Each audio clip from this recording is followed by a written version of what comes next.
can start if everybody's ready or not. Okay. He's stuck in traffic on Wainimi Road, so. It was me last time, so. We'll take we'll take turns. You know what happens to all I of can us. be next. Oh, we are? We're good? All right. Welcome everyone to the closed session portion of tonight's city council meeting. I am calling this meeting to order. The time is now 4 p.m. Madam Clerk, can you please take roll? Councilmember Hernandez, Here. Councilmember McQueen-Lejean, Here. Mayor Pro Tem Perez, Here. Mayor Martinez, Present? and let the record reflect Councilmember Gama is not present at this time. We are now gonna hear public comments. Zoom participants, please raise your hand. And if you'd like to comment, we're gonna give you 3 minutes. Madam Clerk, does anybody have any public comments? There are no public comments for closed session. Okay, Mr. City Attorney, can you please read the closed session item into the record? Absolutely, Mayor Martinez. We have 2 items on the agenda for closed session. The second item, conference with real property negotiators, will not be presented tonight. That's coming off the agenda. The only closed session agenda item to be considered tonight is public employee appointment pursuant to Government Code Sections 54957 and 54954.5 Subdivision E for the position of city manager. Okay, thank you, Mr. Kevin Spalding. Do any council members have any conflicts to disclose for the listed items? Okay. All right, so council will now recess to closed session. The time is now 4:02 p.m. We'll be back at 6:30.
Welcome everyone to the City Council regular meeting. I am calling this meeting to order. The time is now 6:30 p.m. Can everyone please stand and join me for the flag salute? Ready? Begin. I pledge allegiance to the flag of the United States of America and to the republic for which it stands, one nation, under God, indivisible, with liberty and justice for all. All right. Madam Clerk, can you please take roll? Councilmember Gama, Here. Councilmember Hernandez, Here. Councilmember McQueen Lejeune, Here. Mayor Pro Tem Perez, Here. and Mayor Martinez. Present. All right. Tonight, we will have our inspiration by none other than our council member, Laura Hernandez. Thank you, Mayor Martinez. I want to begin with a landmark statement for the Shumash, honoring the Shumash. In honor of our gathering today, the City Council meeting, I would like to acknowledge that we are on the traditional land of the Shumash people, the first people of Port Hueneme and Ventura County. And as some of you know, the name Hueneme is derived from a Shumash Indian word meaning halfway or resting place. We, as present-day members of this community, are grateful for the teachings of the Shumash who passed on to us the importance of caring for this land.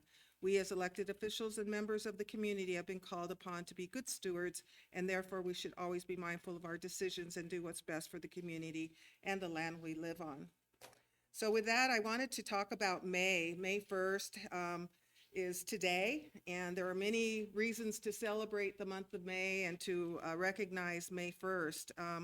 May 1st has a long and varied history dating back millennia. Throughout the years, there have been many different events and festivities worldwide, most with the expression and purpose of welcoming the change of season, which we're witnessing today with the beautiful weather that we are having today in this afternoon. In the 19th century, the May Day took on a new meaning as the International Workers' Day. It grew out of the 19th century labor movement for workers' rights and the fight for an 8-hour workday. For Port Hueneme, May 16th, 1871 is the date of the Hueneme Wars, where the story goes, no blood was shed during those wars.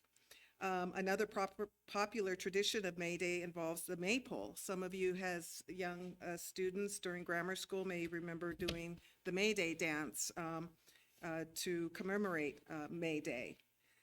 But there are one thing for sure about May is there's many things to celebrate. We can celebrate Cinco de Mayo, we'll be celebrating Mother's Day, and certainly Memorial Day. And I look forward to what comes out of this month of May as us here in Port Hueneme celebrate this momentous month. Thank you.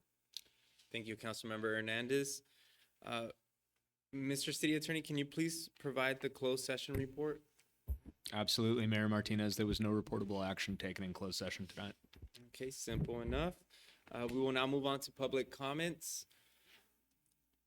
not pertaining to any items on the agenda. Zoom participants, if you'd like to make a comment, please use the raise your hand feature and we'd give everybody 3 minutes to provide comments. Madam Clerk, does anybody have a public comment tonight? We have a public comment from Rich Rollins.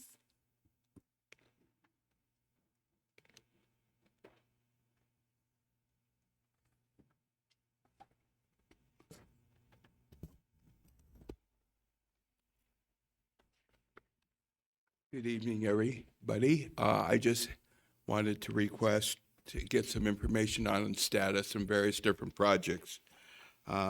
First of all, I noticed that the street banners that are along Ventura that we had put up a while back aren't changed on a regular basis. In fact, I had heard some comments that some of the holiday banners are still up there from the holiday time, and I would hope that we would try to change them periodically to celebrate the various different events and programs that were coming up. So just a little note on that. I would like, a while back, there was some discussion about developing a program to have alternate, during street sweeping day, having alternate streets open so that people would have the opportunity to park without really struggling to look to parking. Many cities will do alternates parking so that one side of the street is free and some are not. So I'd hope maybe keep that in your mind to see the status of that. Also, I would like to get an idea of the status. A while back, we were going to be doing green waste bins. And I know that there was some funding for that and they were moving forward on that. And so I wanted to see, again, what the status of that might be. On a positive note, I want to really commend the park maintenance staff, looking at the various different parks and then some of the medians and stuff. I've seen some positive improvement along the way. And so, I congratulate the council towards moving in that direction. Also, on a final thing, I'd like to thank Mayor Martinez for spearheading the cultural dancing and book reading this Sunday. I think it was a really neat event. It brought a lot of people together. On an added note, I would hope that perhaps maybe we could have some type of classing directly here in Port Hueneme so that kids locally could benefit from that and learn the various different cultural dancing and the book readings and things like that. That's it. Thank you, Mr. Rollins. Do we have any more public comments? We have one written public comment from Ricardo Holden. Says we have a lot of great organizations operating in Port Hueneme that give back to our community. Youth sports such as Port Hueneme Little League, Panthers football, and our Mayor Bobby organizing sport activities such as skateboarding and three-point contests at the park are all excellent additions to our community. Police explorers, sea cadets, and junior lifeguards are helping to shape our future heroes. We have outdoor programs such as Real Guppy Outdoors, teaching kids and families about conservation and our environment through fishing, whale watching, and trips to the islands free for everyone to enjoy. And it's not just programs for youth, programs for families and adults are accessible as well. Food shares such as the one at Celebrate Jesus Church on Market Street help seniors and families who might need a little help, especially with food prices rising. Seniors participate in exercise programs and lunches at the community center. Mission Fish organizes free fishing trips for veterans, active duty, and first responders so that participants can find therapy, particularly from PTSD. Port Hueneme is also environmentally active. Volunteers regularly show up on Saturdays to help clean and maintain our beautiful beach. Steve Gama rarely misses a week. His dedication is inspiring. Groups like Coastal Keepers and Save Ormond Beach go beyond our borders to tackle the environmental risk on the coast nearby, protecting the endemic floral and fauna. We have a great community of volunteers who dedicate countless hours, not because we are being paid. We volunteer because we have pride in our community and want to see our community thrive. Thank you to the many volunteers and organizations. Together, we continue to help Port Hueneme flourish. Ricardo Holden. And that will conclude public comment. Okay. Thank you, Georgiana. We're now going to move on to city agenda approval for tonight's council meeting. May I have a motion and a second to approve the agenda? Move to approve. Second. Madam Clerk, can we please take a vote? All in favor? Aye. All opposed? Hearing none, motion carries unanimously. Okay, and then let's just double check. Does any members of the council have conflicts of interest to disclose for any of the items? Okay.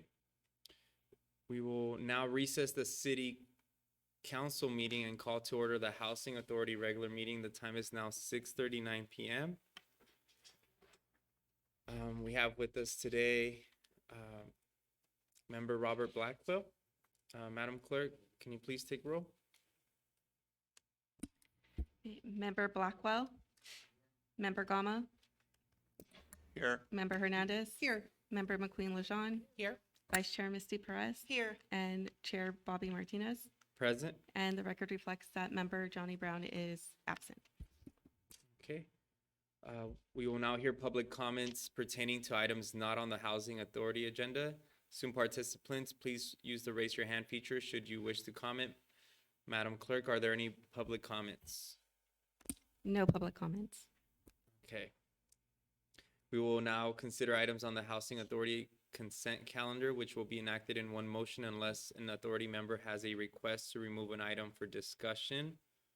May I have a motion and a second to approve our consent calendar? Move to approve? Second. Madam Clerk, can we please take vote? All in favor? Aye. All opposed? Hearing none, motion carries unanimously. All right, so we don't have any business items. The Port Hueneme Housing Authority will adjourn to its next regular meeting scheduled for June 5th, 2023 at 6:30 PM. Or was there a presentation or anything else? Was that it? Authority reports, comments? Okay. Yes, let's move on to authority member reports, comments, and requests for future agenda items. Please excuse the mix-up. So are there any member reports? I'd like to start with Member Blackwell. No? None at all? No. All right, so we will adjourn the Housing Authority special meeting, reconvene City Council regular meeting. The Port Hueneme Housing Authority will adjourn its next regular meeting scheduled for June 5th, 2023 at 6:30 PM, and the City Council meeting will now reconvene. The time is now 6:42 PM. And we'll move on to presentations. Item number 5, Regional Sand Management in Santa Barbara Littoral Cell. I'd like to call up Dr. Kiki Patch for our next presentation. I'm sorry if I mispronounced it. Okay.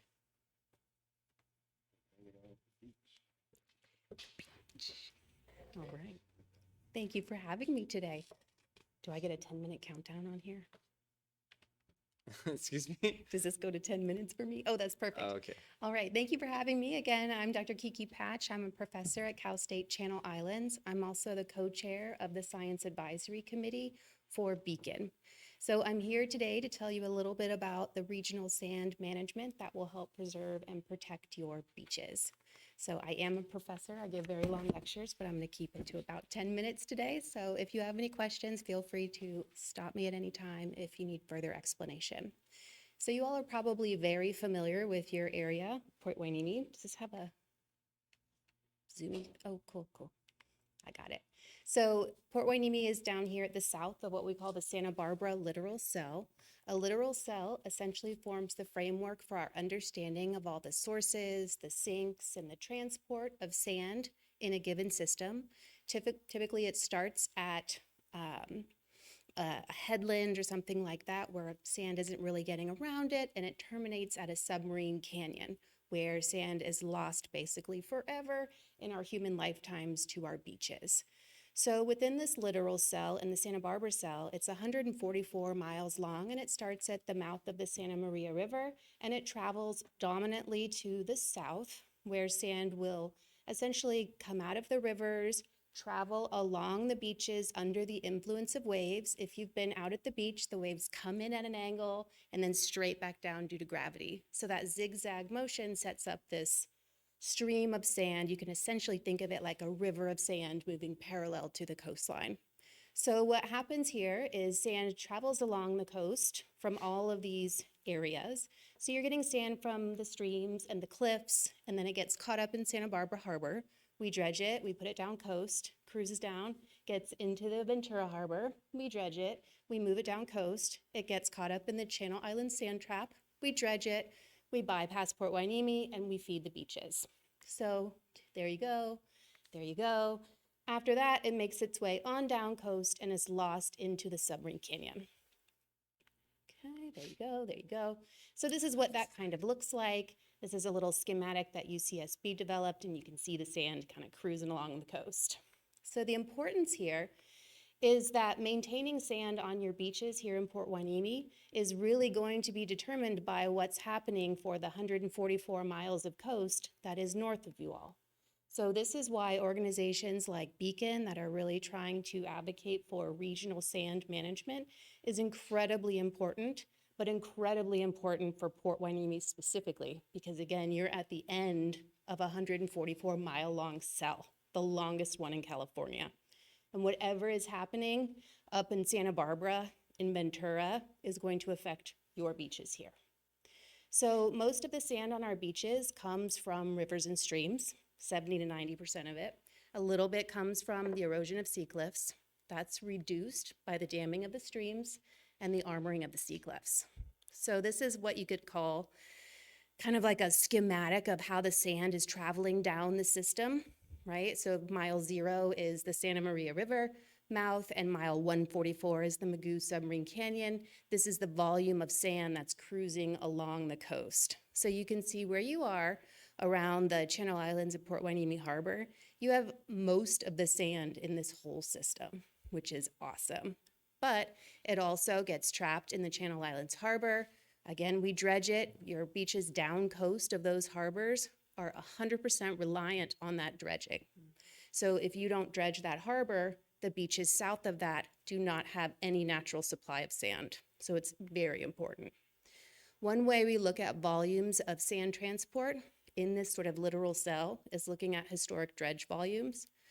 So I've actually gathered dredge volumes for all of the harbors in California, and I've written a couple of papers on that, looking at historical trends of dredging. And so one of the cells that we're looking at is the Santa Barbara cell, right? We have 4 harbors here, effectively 3, because Port Hueneme doesn't get dredged unless it has to be. But if you look at the dredging records, we have, in some cases, 90 years of dredging records. And that way you can average out the year-to-year variations, the times when we have droughts and El Niños and things like that, and look at kind of the health of our overall system. So again, I won't dwell on this. You guys know this probably, the cumulative impact of damming of the rivers. Again, if 70 to 90% of all the sand on the beaches is coming out of the rivers and streams, when we dam those rivers, we essentially block that very natural supply of sand to our coast.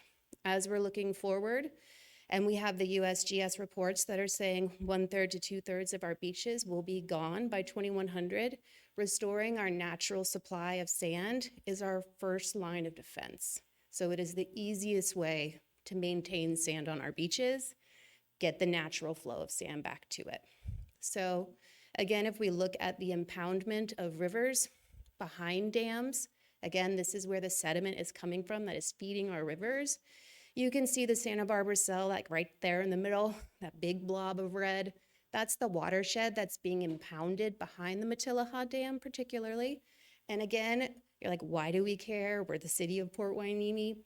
The point is that's your sand, right? So it's the Santa Barbara littoral cell. It's coming out of the Ventura River. And even though you're like, my sand's coming from the Santa Clara River mouth, it's important to understand that everything that's happening north of here, at least for that Santa Barbara cell area, is affecting your beaches.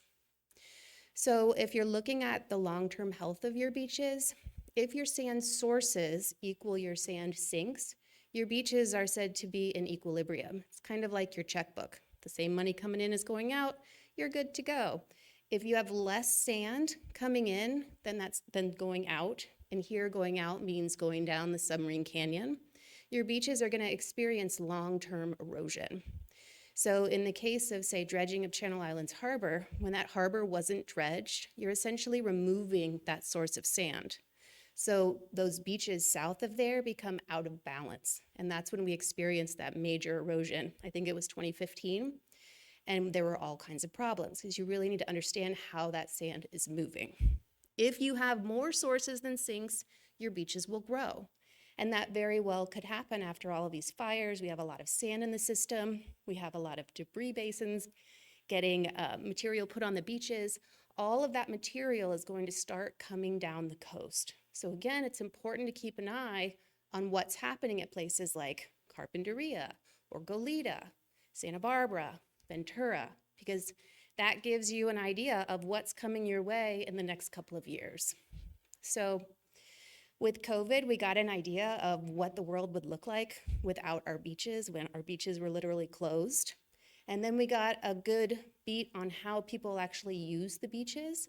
It's a natural form of air conditioning. It's a place where people go and recreate for free with their families. It's why a lot of people live here.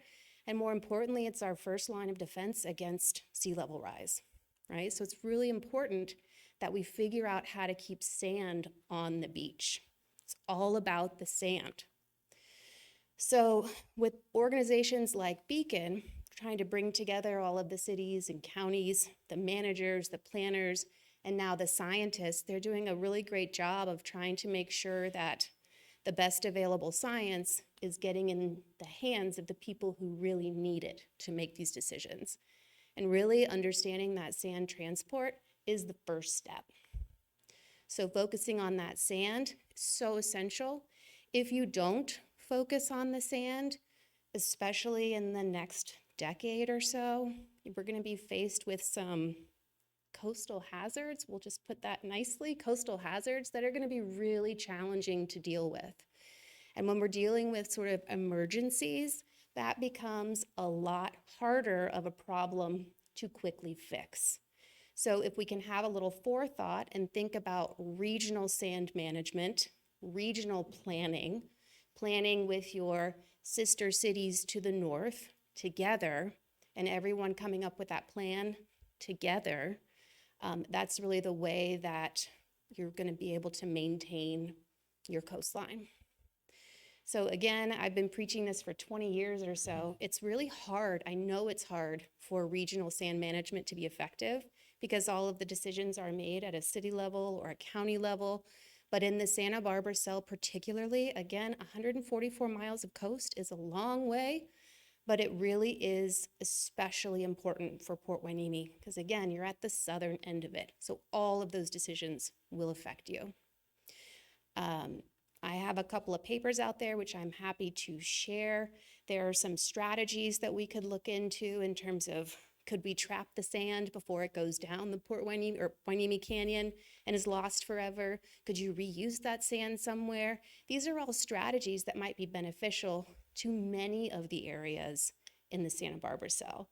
But it's important that you understand this regional concept when you're making these long-term strategies. So again, it's just teamwork, teamwork, teamwork. These decisions aren't, you know, a single city with a few miles of coastline. They're big problems, right, that need to be tackled, again, regionally. And I feel like you're very lucky to be part of sort of this Beacon landscape because we're the leaders basically in understanding this regional sand management and trying to get everybody in the same room.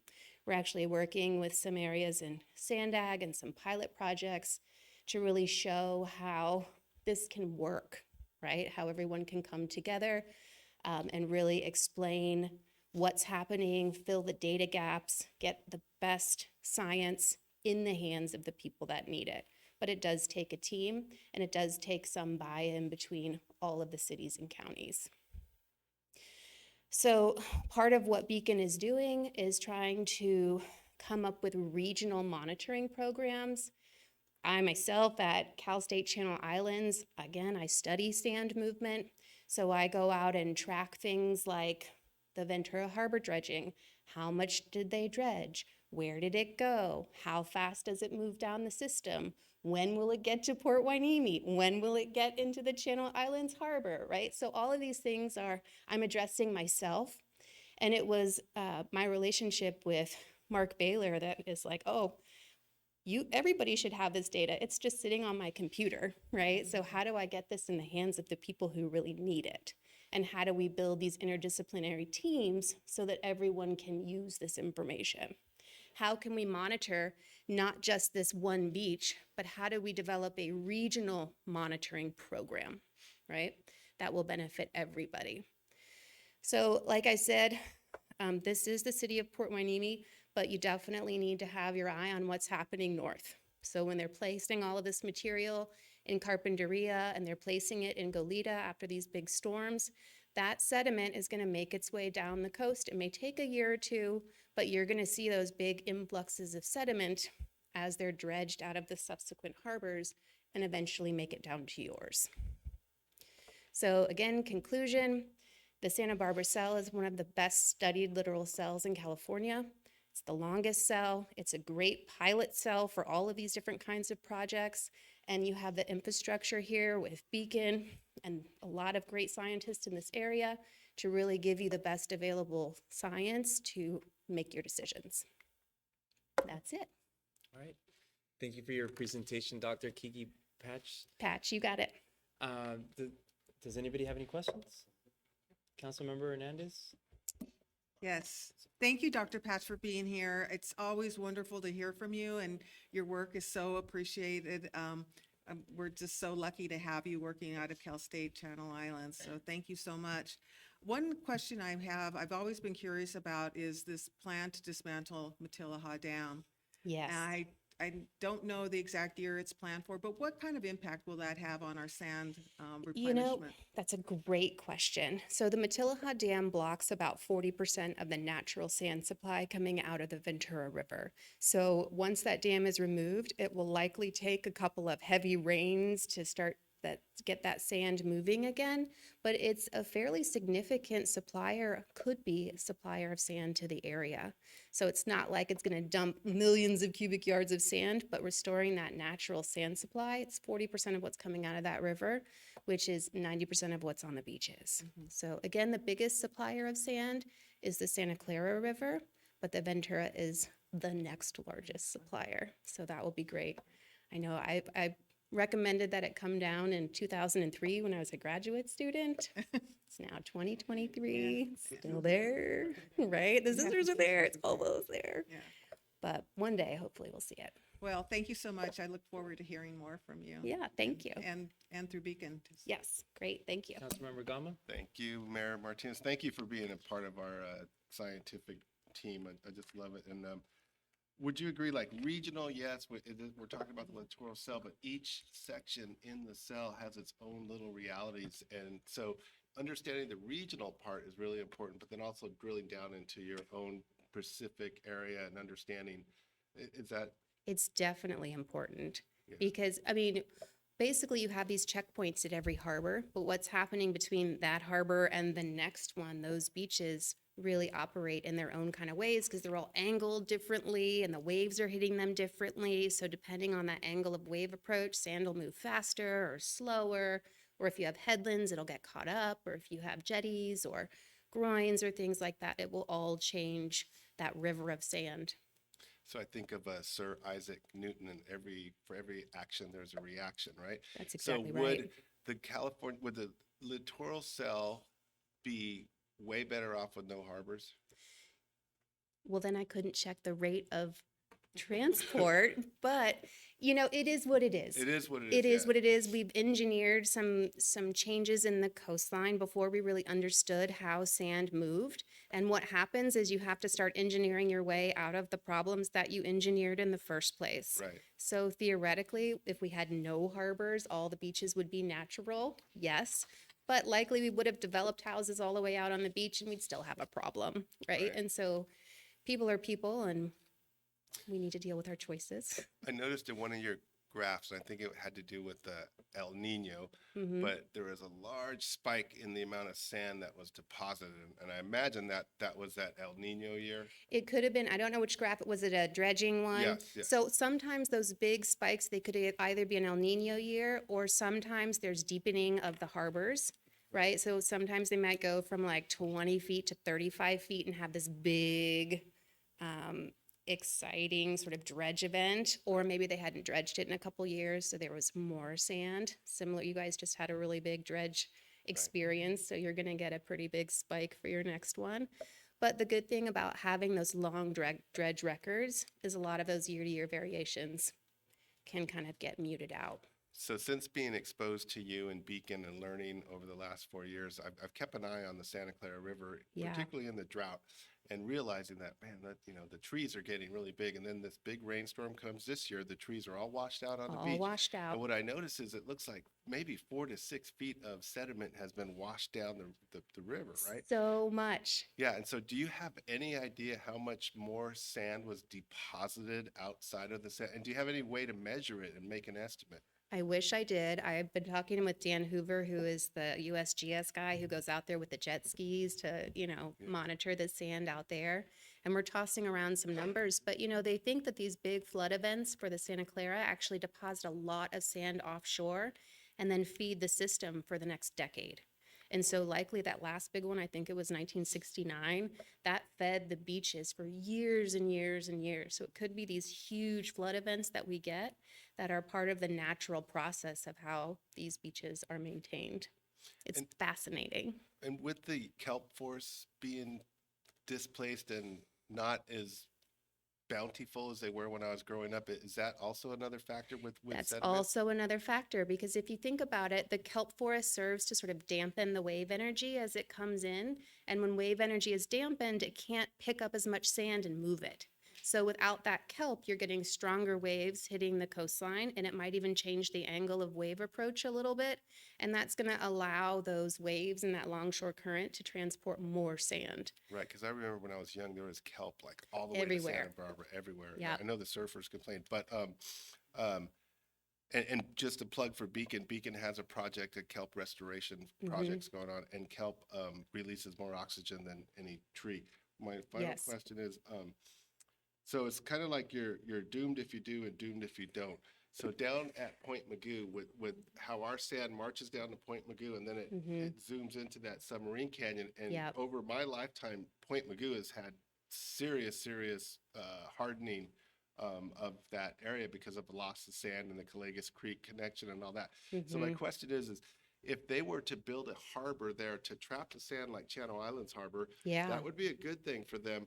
But is it true that it would also lead to quicker erosion of that submarine canyon, so it would start peeling back towards the shoreline? And I've heard that. I don't know if Yeah, it's true. I don't know. That's something we could definitely have modelers look at. I know we did a little bit of work down there for Broad Beach, and one of the things we looked at for Broad Beach is, yes, their beaches are eroding, and what we found out was that Magoo Canyon head has encroached a little bit farther inland. So instead of letting, say, 100,000 cubic yards of sand get by every year, now it's trapping all the sand. And that was the only supply of sand for Broad Beach, right? And so with that canyon encroaching, you've lost the supply down coast.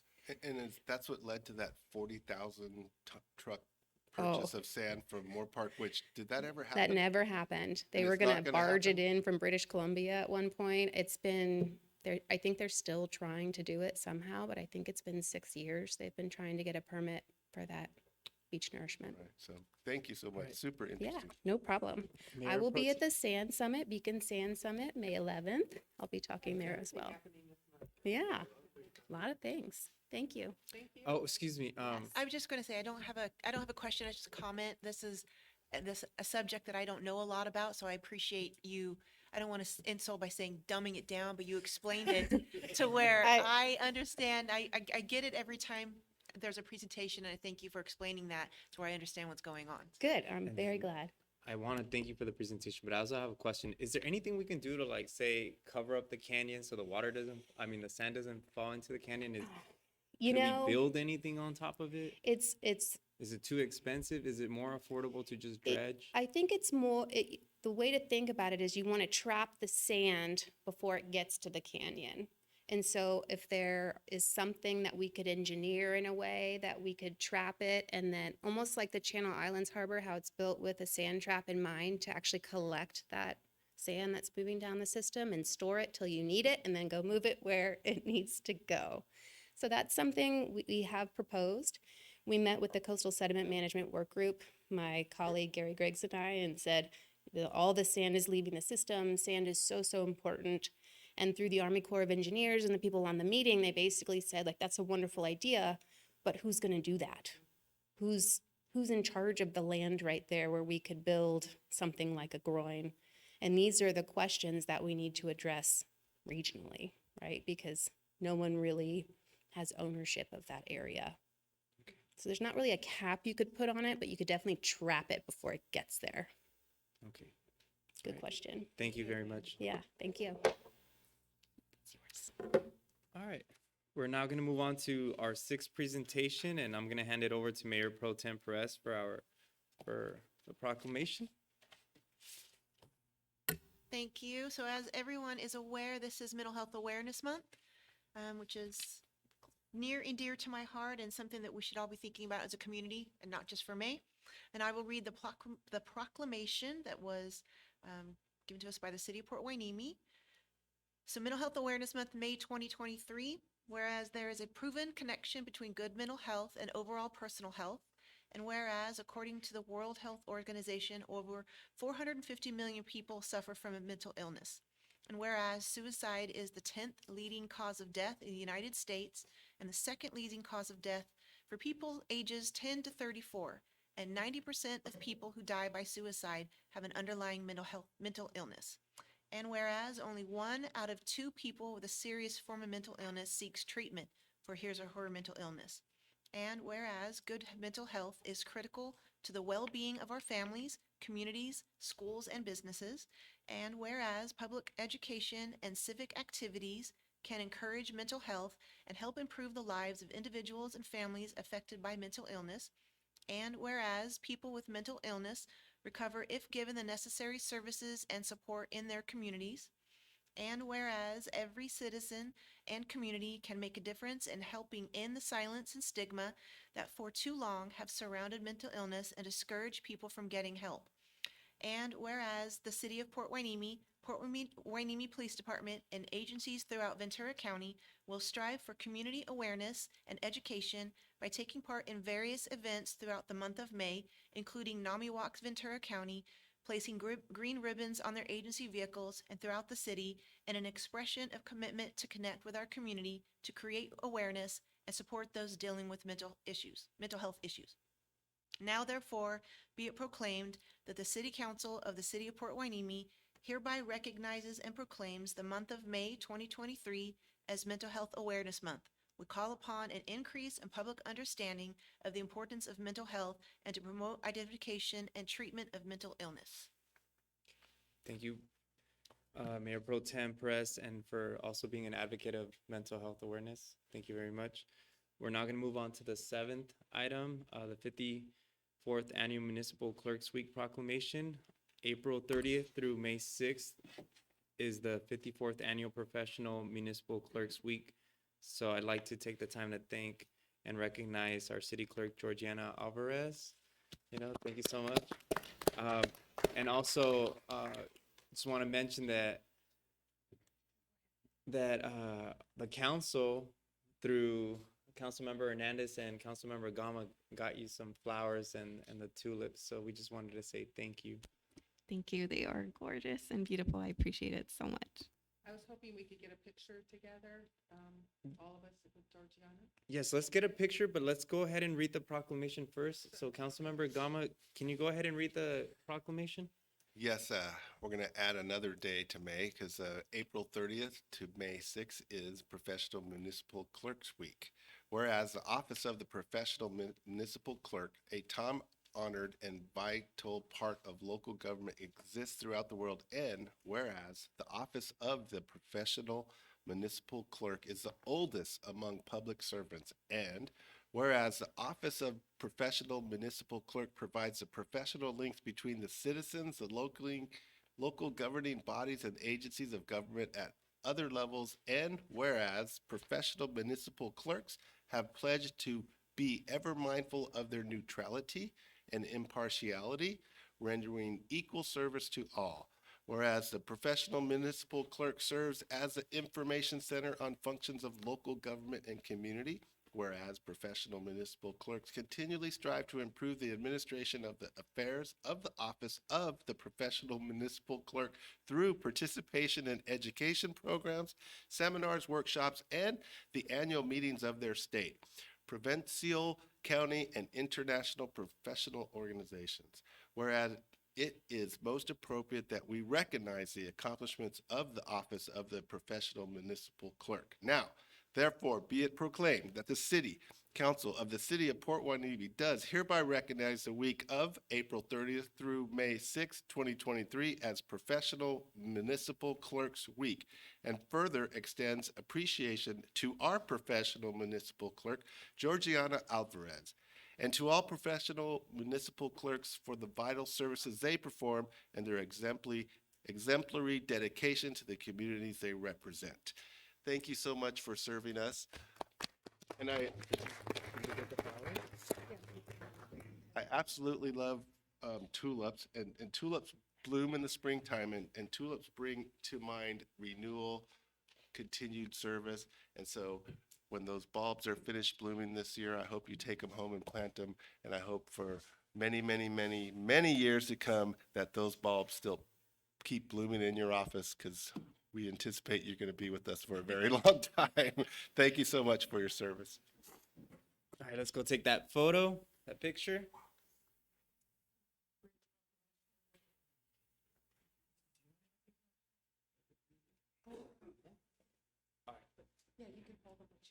No, I just wanted to help.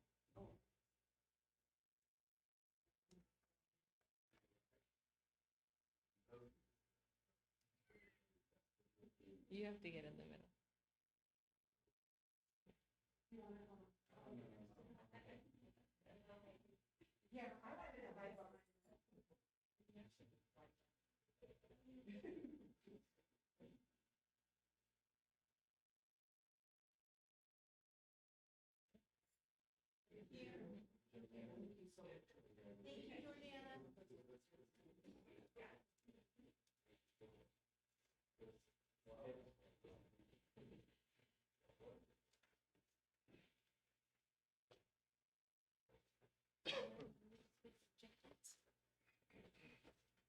Okay. All right. I'm not sure what Gama actually said. I think he said he had a cough. But yeah, I just want to say that we are very thankful that you're here with us in Port Hueneme. I know you have to do a really long drive to get over here, but we appreciate you making that drive every day. I just want to say thank you to all of you. It's been a pleasure serving you, and I do plan to be here for a while, so just get used to me. Okay, we will now move on to the consent calendar, in which we will enact all in one motion unless a council member has a request to remove an item for discussion. Move to approve? Second? Madam Clerk, can you please take vote? All in favor? Aye. All opposed? Hearing none, motion carries unanimously. Okay, so we don't have any public hearings today, so we're gonna move on to business items. And item number 11 is the discussion on the Hueneme Beach Festival. And for staff, we have interim city manager Tony and Mr. Steve Kenny.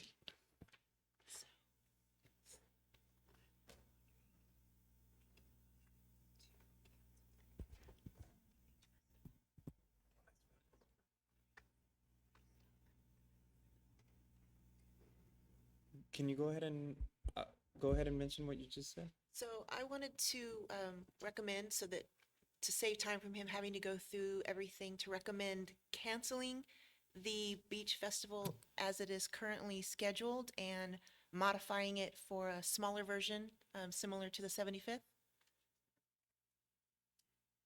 And so he won't have to go through the entire process, and we just do away with it this year and start planning for it for next year.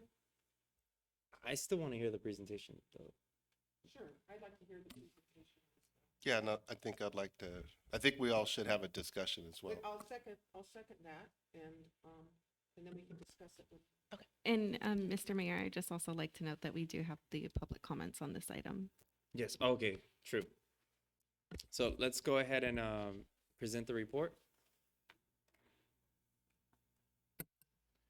Thank you, Mr. Mayor. I will go ahead and defer to Steve Kinney, our Economic Development Consultant, to present that report for us this evening.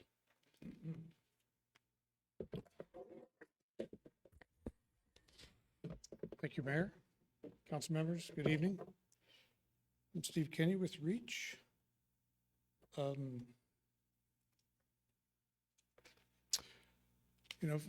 where we left off last time, there are certain changes made to the budget. I don't have a real presentation for you tonight because it's sort of the details in certain line items of the budget that you might have questions about, but I don't propose to go through all of them myself. in advance. I thought the real issue, frankly, is whether you want to have the festival or not. In the form, well, as the Mayor Pro Tem mentioned, if your preference is not to have the full beach festival as is, laid out in this budget and other descriptions of it, then that's fine. I don't have any objection to that, but that seems to be the core decision to be made before I go into, small dollars and cents on individual line items. So I'm sort of at your pleasure on how you want to proceed. Okay, well, first, let's go ahead and, well, if anybody has any questions, you're free to ask a question. So does anybody have any questions right now? No comments, just questions? I have a question. So in your email that was sent to City Council yesterday, Yes. you had a plan, besides canceling, but a plan to move forward and do a market analysis on attendance and feasibility. I'm not sure what language you use. So what is it that you'd be looking for in that process? What kind of answers do you hope to get if you pursue that analysis?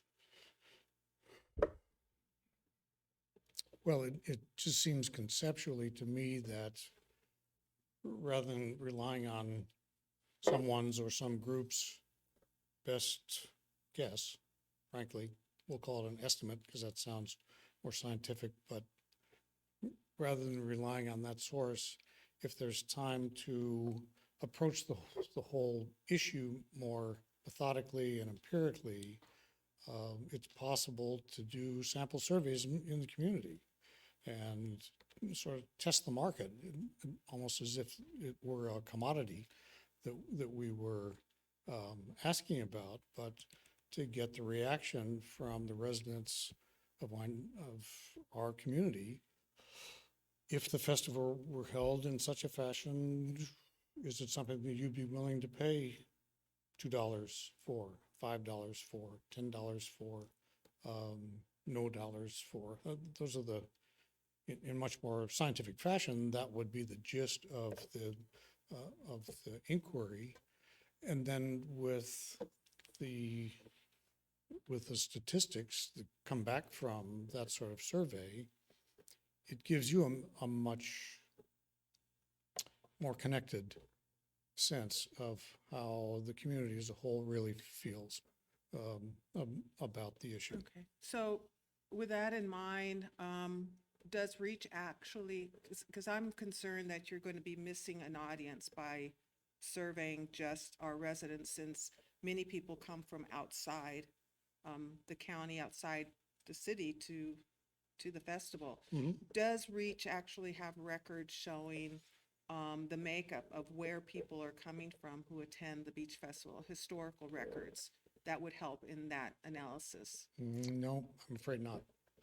I mean, REACH only has 2 years connection with the festival at all, and there just weren't those kind of stats collected at the time of those festivals. I mean, it's hard to do when there's no entry point to capture everybody who comes through.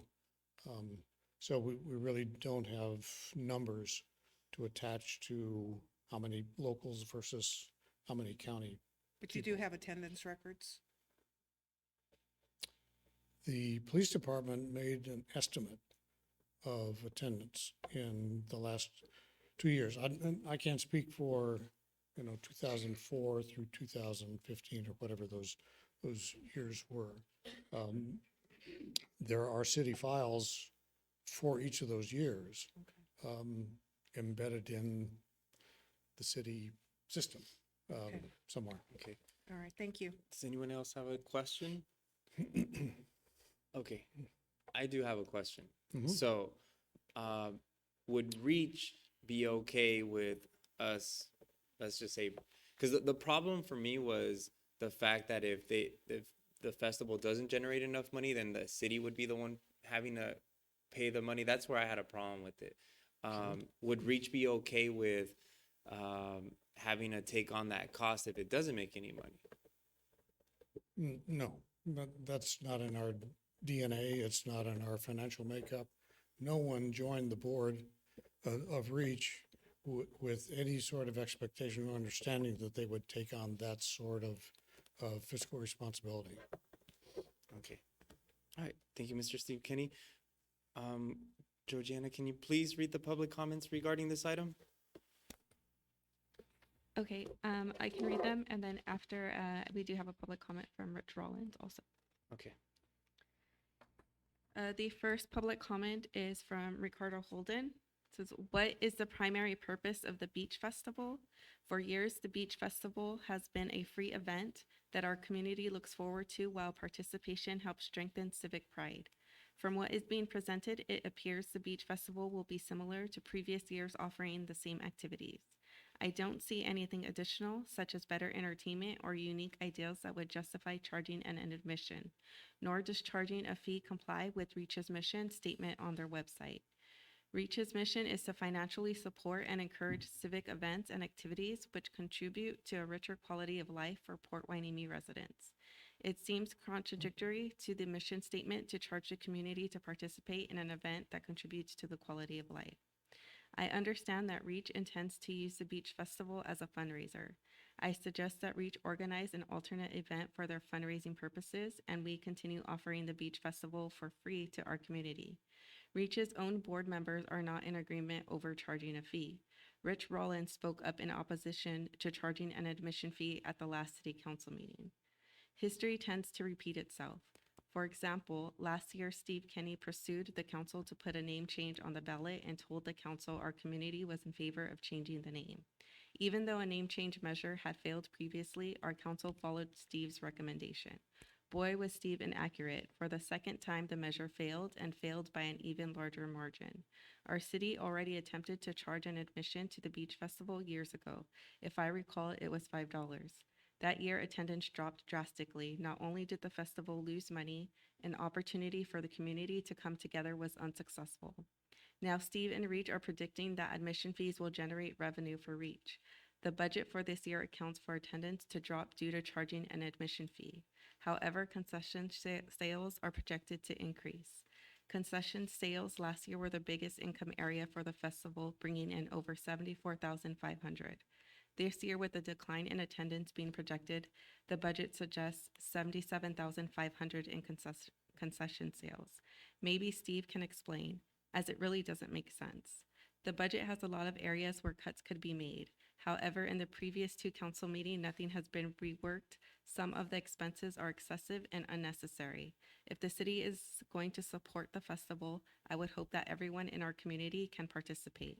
Should low-income families be able to enjoy the same entertainment as the VIPs enjoying free food and drinks in a $10,000 VIP lounge?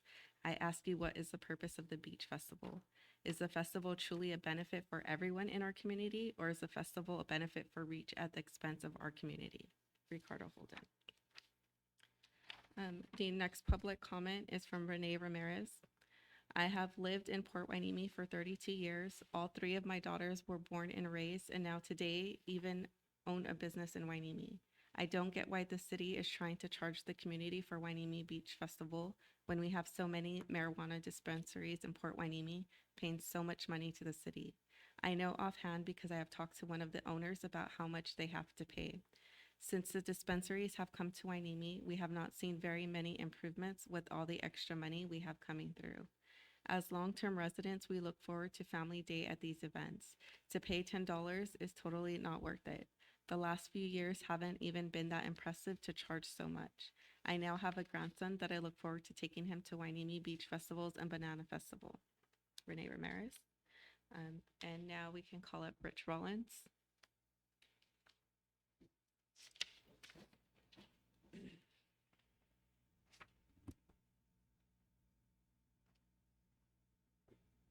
Good evening, everybody. Some of the thoughts have already been expressed, but I'm going to kind of go through them in my own way. I feel it's readily apparent that charging an admission fee for a summer festival does not align itself with the goals of providing a local community the opportunity to bring families together to have a fun event and celebrate the summer. Festivals in most communities are free. Charging a fee would cause a substantial reduction in participation and have a net effect of reducing the revenue from rides, food venues that we generate revenue. These groups will be less excited about coming back in the future if there's not a crowd to be able to, for them to make a business. On the short term, I feel that the city should offer a free, low-key community festival. Maybe entertainment costs can be pared down to include local high school bands, local low-fee cover bands, maybe youth dance recitals. Get the community involved in providing entertainment to the people who come. People don't come to these types of things for really high-class, top entertainment. My experience in other cities is if I'm going to go see my granddaughter in a little dance recital, I'm going to come to the festival, I'm going to spend money, and it's going to be a nice event for everybody. I recently went this Sunday to the Santa Clara Festival. It was a fundraiser. How did they use it? Well, they used a lot of various different volunteer clubs and groups in the to run the events, to run the games, all of those types of things. They kept the fees. They even had a band. Probably they got the band donated, and was it a top-notch band? No, but it was a very enjoyable thing for people to come and watch. I like it came up last time. I like the idea of piggybacking some kind of a themed event, perhaps not this year, but in the future. A surf contest, a volleyball event, maybe a fishing contest, a bake-off, a cornhole tournament. A variety of different things like that a community committee could develop. And so people are going to come down for those events, and they're also going to participate in the festival. That's it. Let's see. I think the city should run the event. REACH can be used as a conduit to collect tax deduction donations from various different groups. But I don't think REACH is in a position to run the event per se. I think they can help the city by maybe collecting various different donations that could help subsidize the event. I would hate to see this long-standing festival end, pare down the costs, live within our budget, and I think that the community deserves an event like this. Thank you, Mr. Rollins. All right. I think we're done with public comments. No more public comments. No more public comments? All right, so let me just read the recommendation before we have motions and discussions. We have two options to consider. Approve the revised budget estimate for the 2023 Hueneme Beach Festival, which includes anticipated revenue from a reduced admission fee, or cancel the festival for 2023 and conduct market research in advance of the 2024 event on the issue of charging admission and other related economic factors. So do I have a motion and a second? We had one earlier, yeah. Oh, there was. Can you repeat the motion, please? Motion to approve sidelining the current beach festival as is in favor of a smaller version such as the 75th anniversary, and investing time into the budget and planning of the next year festival. Okay, are there any other motions? I would like to move that we just suspend the beach festival for 2023. We have a detailed discussion amongst the council and allow ourselves time to create a themed festival that could be supported, can be free, and Well, that's and very run similar by to the- her motion. Yes. It's the same motion well, and except for included But- doing a small festival or carnival in the summertime. yeah, and I don't, that's what I'm trying to not be a part of. So I'm trying to say, let's cancel the 2023 festival. And the reason why it was becoming pretty obvious that it was going to be very, very expensive for the city. And I think it is. And I think that we've got a convoluted way of running it that frankly doesn't make sense to me. The bungling of services and sponsor commissions and manager fees, and it's just made the cost to the city, if I remember correctly, was going to be about $55,000 regardless of it turning a profit or not. So And my motion, I agreed with you on that, which is why I recommended pausing that portion of it for further discussion and detail on budget. right, but the thing that concerns me is that it says here on option number 2, cancel the festival for 2023 and conduct market research in advance of 2024. But you didn't say anything about a market research. Well, that's part of reviewing and looking at what we're going to do for 2024, whether it's feasible for us to have a fee, find out from our community members what their opinions are. All of that would be involved in planning for the next major beach festival. And that's where I disagree. It's like, I don't think a fee should be a part of the conversation. I think the conversation needs to be, are we Free going to have a event. festival, a free event, and are we going to have an adequate theme to attract people and celebrate our community? That's what it was in the past when I brought my holy T-shirt here from 2003, and it was run within the Alright, Parks and let's say your Recreations let's say your Department. motion, and then we'll have a discussion. I just would move to cancel the festival and bring it back to council and start planning for 2024 to establish a theme. So not even consider one this year. I don't think we have, I think we're, So the 75th anniversary was done without issue and was actually net profit, and wasn't much of an expense for the city. So why can't we bring something similar back to the city at that level that is not going to be much cost for us, but will still give the community members something to look forward to in the summertime? Okay. And it was free. All right, so are you gonna say your motion or not gonna say it? Either way, I feel like we already started the discussion, so let's go ahead and have a discussion. Would anybody like to say anything before I go? Councilmember Martha McLean? Yeah, so I think we really have to go back to what is the city's goal in having such an event. I think we keep losing that. And as it relates to the beach festival this year, so what we're hearing from our comments, both not in the room and is not that, to me, it seems it's just the cost. It's just the cost. And so I think that I'm with Councilwoman Perez in that I believe there's still some work that we can do to get ourselves to where we can host an event this year. I don't know what that is right now. I haven't heard an update from our last presentation, but I do think that there's something we can do. So I think we have more work to do.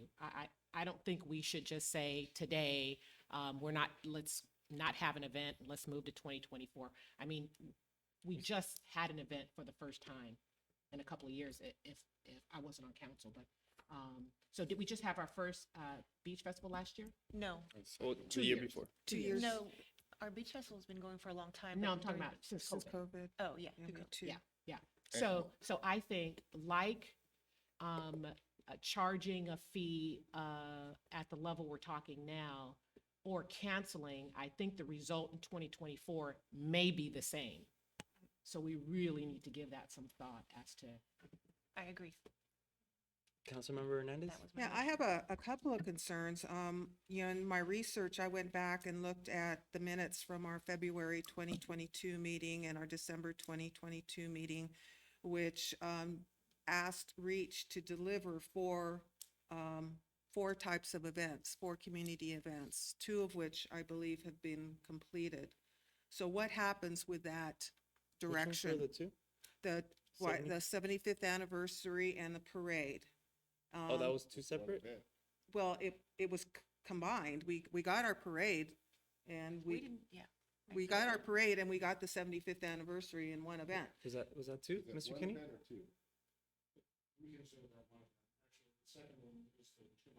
But yeah, I was just going to go there. There's then the Shumash event. I don't want to use the word powwow because I don't think Shumash has that in their language, but if you use intertribal, yes, you can.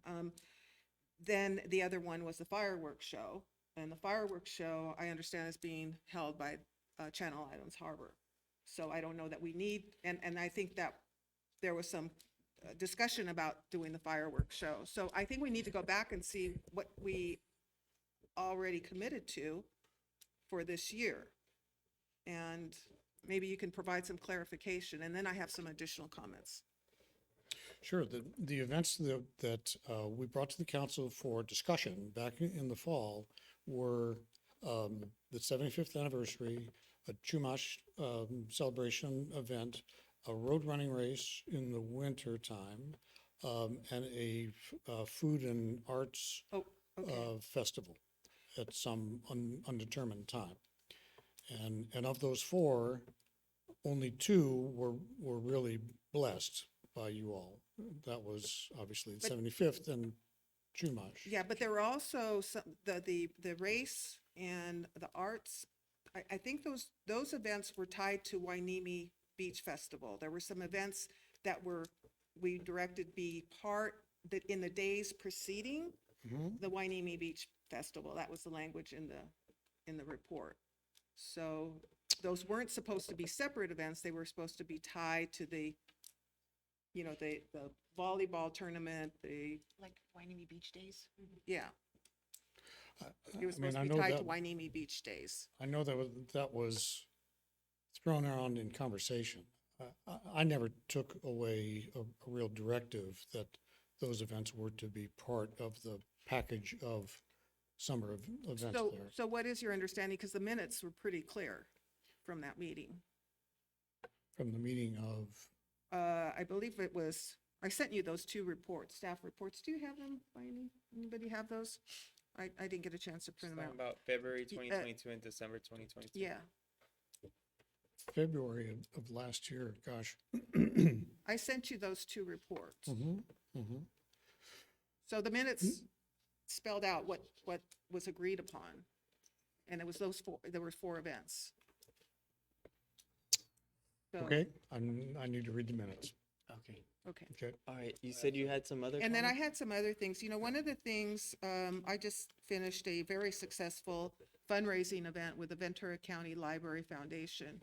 And we have some amazing women and people, men and women on our board who are quite capable and really worked hard to raise funds for our Ventura County libraries. We worked, and I would like to see REACH become a working board rather than hiring staff that we eventually have to pay out of our revenue that's being brought in through fees or whatever. Is it possible that REACH, in your assessment and your market research, also consider maybe reorganizing your mission so that REACH is more of a working body? Because a 20% commission fee for bringing in commissions, I think, goes against the whole idea of fundraising. When that function could be performed by somebody who has that talent and is volunteering to do that, rather than pay somebody. I think we could not have to charge fees if we can find people in our community who can perform that same service, but do it on a volunteer basis. I think you're very fortunate to be a part of that foundation board that is so successful doing everything internally. It obviously is possible to do it.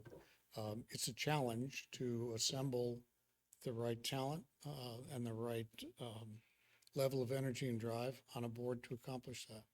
It's something that's certainly within the realm of possibility for REACH. It's not where we are right now. I know that, and it might be something for the future. I did want to not necessarily correct, but your comment about Reach doing market research for next year, that's not what's contemplated. That's nothing that That's Reach- one of the recommendations here. Cancel the festival for 2023 and conduct market research in advance of the 2024 event. Right, and that's a And that would be city, done by Yeah, Reach? that's a city. it's a city staff recommendation. It doesn't Oh, okay, stipulate that Reach would do it. Okay. okay, Thank you, Mr. Kennedy. fair enough. Stephen, Councilmember Gama? Yeah, I got real big concerns and, I don't want to, I just have to say it. The city's paying $30,000 to Reach to pay an event manager. And you reported to us, and our interim city manager reported to us that $7,500 is the total amount being paid on a monthly basis. And that's full-time money. And it seems like it's resulted in a part-time gig, which seems to be really good. So I think we just need to stop,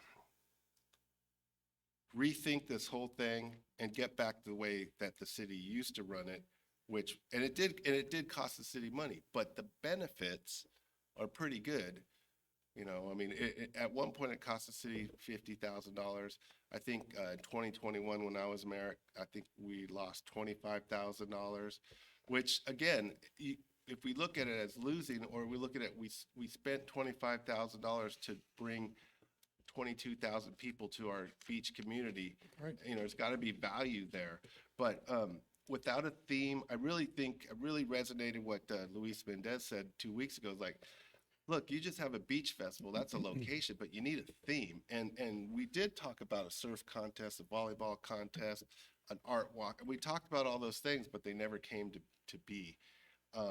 So I think we've lost our way, and I think if we were to approve everything we were asked to approve last meeting, we were $55,000 into it with the risk of covering any losses.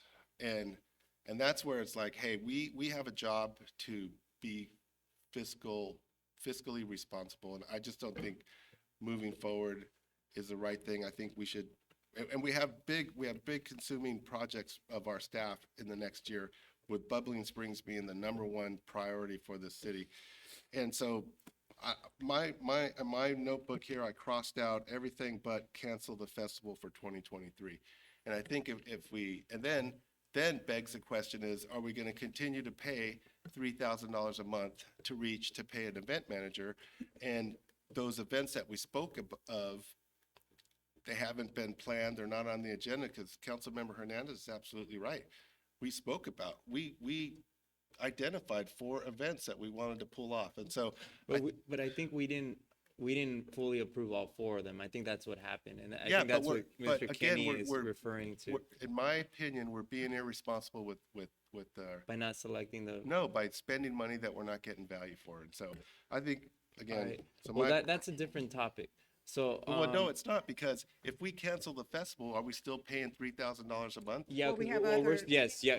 Well, then We have what a are we going to do contract. about that contract? Right. What So I should have we- a comment. So We who, had other who, events that we. who Reach gave- hires as an executive director and decides to pay for is absolutely not our business and doesn't belong to this discussion. If Point they of order, decide I they want to do disagree, so- because we pay the Hold on, money No, that gets we paid from that hired, person. we contracted with Reach as an event coordinator to put on 4 events that we as a council are supposed to approve. We didn't necessarily approve all those events, but that's the portion that we are responsible for. And it's our job as a council to give her events and approve them to make sure they're done, which we kind of did. We didn't do fully, but we did. And as for the beach festival, it's already been discussed. I don't know why we have to keep going over it. To put that portion on hold, do something in the summertime for the community and rethink the entire budget process and figure out what we're going to do for 2024. Whatever that means, I don't really care what it means, whether we discuss payment or a admission fee, I don't really care, but we do need to sit down and discuss it. And this is the time to start planning that now. We need enough time to do it now, which is why the motion stands. We should put that on hold and still consider bringing something in the summertime for the community, a free event like we did for our 75th anniversary. And I think any more discussion is just going around and. Well, I would still like to speak, unless Councilmember Martha, did you have something else to say? No, I was going to second her motion. Okay, I already so- seconded it. Okay. Yeah, so right now we're still in discussion. So we were ready to pull the trigger on putting in 25,000 or even, what was it, $55,000 for an event? I didn't vote. 25? I didn't vote for it, but it was a 4-1 vote. Yeah, but we were, I'm pretty sure we were all ready to put that money up front. So I mean, I don't see why we wouldn't. So I agree with Councilmember or Mayor Pro Tem Perez. We can still do something this year. It might not be to the scope of the last year's event or the year before, but I still think we have more than enough time to do something, even something small. I mean, I know Reach and Mile were able to pull off the 75th in like 2 months. We have more than 2 months before this other event. So, Yeah, but and I wouldn't do that again to her. And to if I could, staff. if we go with that, we are spending $55,000. I have one other idea, and let me just Okay. say this last comment. So I spoke to the CEO at the port, and they're basically spending $80,000 for the Banana Festival. I know that's a 1-day event, but they're not. They're contracting it out, and they're just basically paying $80,000. I mean, what if we decided to put in the other $50,000 and maybe make the Banana Festival and Huanimi Beach Festival bigger? Like, but I'm just saying, we want to spend the money. We might as well do something. We shouldn't not do something this summer, is what I'm saying. Well, that $54,000 that's broken down between the ED's contract and the delivery of events is it's broken down, so it's not a total 54,000 that we can just hand over to support the Banana Festival. It would be a portion of that. And I'm But we just were- so, I'm really disappointed that we're not referencing those two reports in the minutes, because we would have more clarity, and the contract. I mean, if any of you looked at the contract, I think, that's still binding as far as I'm concerned. I mean, I don't know, Kevin, if you At our weigh last, in on that. at our last meeting, the contract came up, and I think our city attorney said he was going to review it and report back to us, because like, is there an out clause? Or are we We in don't for need an another out year? clause. No, We want to there's put not. on events. We don't need to get out of the contract. The council's pretty much articulated the salient points of the contract. There's not, so to speak, a termination provision that's really available to either of the parties here. In essence, the city has contracted to pay $3,000 a month through June 30th, and for that, the scope of services defines 4 events. 2 of them are specifically defined. 1 of them has already taken place, and so 1 month, 3 events. So, You hear that? so I don't understand why that June 23rd date was even in the contract, if the expectation was that there would be the implementation delivery of the Wainimi Beach Festival. That baffles me. Do you know why that Well, date was chosen? again, because the beach festival is not a part of that contract.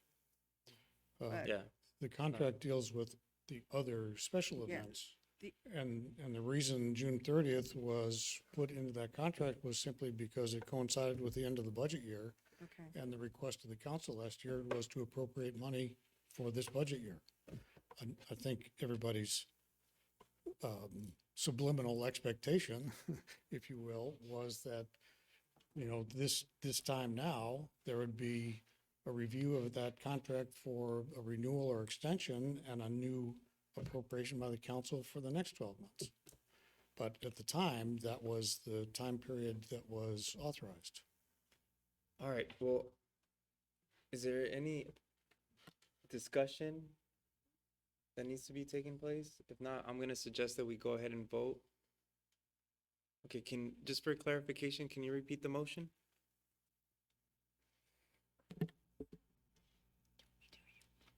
Motion to put the current beach festival on hold and approve a smaller version of an event in the summertime, whatever that may be. It could be 1 day, whichever, but for now, we're just saying smaller event. another event, a smaller event. Okay, so can we go ahead and have roll call, please? Just, Can we vote? and that is to also include planning for 2024. Correct. Okay. I'll go ahead and take a roll. So I just want to make sure I heard our city attorney clearly.